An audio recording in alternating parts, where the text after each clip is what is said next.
Here is a short guide on how to write your CV. A CV is a written document summarising your skills, achievements and experiences. Employers tend to request one as part of the first stage of the application process for any workplace opportunity. Given it is the first introduction employers get of you, it's important for the document to be professional, to be accurate, but most importantly, to showcase you. However, writing a CV can be quite a daunting and strenuous task, and it's difficult to know where to start. To help, we have put together 5 simple steps to creating a CV. Step 1, content. Step 2, layout. Step 3, check. Step 4, second opinion. And step 5, finalise.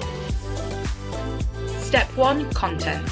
The first step is collating all the information to include in your CV. To accompany this step, EDAC has put together a template that can be used to pull together all your experiences in one document. This is linked below and can also be found on our website. So what should you include in your CV? The sections to be included are a personal statement, education history, work experience history, skills, and hobbies and interests. A personal statement is a paragraph summarising who you are, your suitability for the role, and your career goals. It's the first thing employers will read on your CV, so it's important for it to be impactful and tailored to the opportunity you're applying for. It shouldn't be longer than 4 or 5 lines, and try to avoid clichés with too many descriptive words. The next section is your education history. This includes your qualifications gained from school, college and university.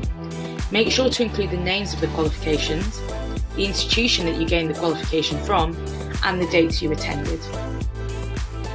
Next is the work experience history.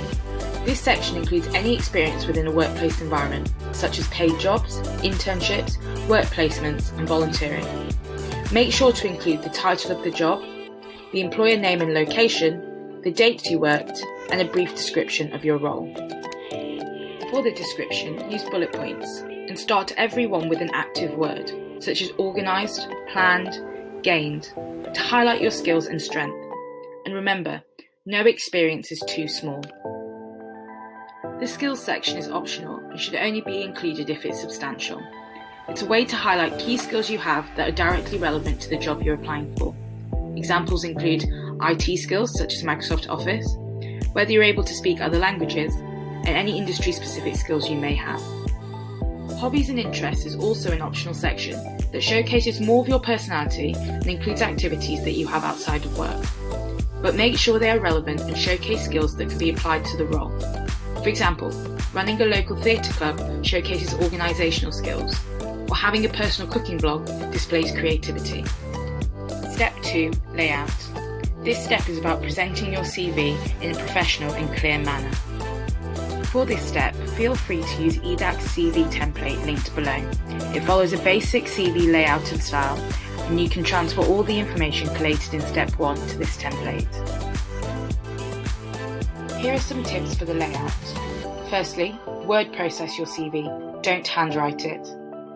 Make sure your CV is no longer than 2 sides of A4. Use a professional font and make sure it's size 11 or bigger. Use headings, bullet points and spacing to make it easier to read. When listing your experiences in education, present them in a reverse chronological order, i.e. starting with the most recent first. And finally, include your contact details such as email, address and phone number. There's no need to include your date of birth or a photo of yourself. Step 3, check. Make sure to spot any spelling and grammar mistakes, and make sure you run a spell check on your document. It also helps to take a break from looking and working on your CV, and then to come back to it with a fresh pair of eyes so you're more likely to spot any mistakes.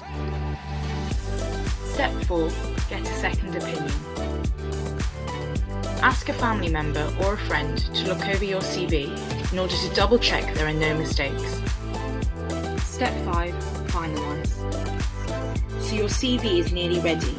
Make sure to save and send it as a PDF, to double check the application method, and to check if you're meant to send anything else alongside your CV, i.e. a cover letter.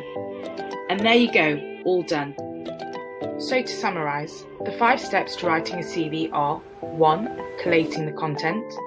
2. Laying out your CV in a professional manner. 3. Checking for spelling and grammar mistakes. Step 4. Asking someone else to look over your CV. And 5. Adding the final touches before saving and sending. And remember, putting together a good quality CV takes time and effort, so don't rush through the process in one sitting. For more resources on making the most of your workplace opportunities, visit edac.uk.org.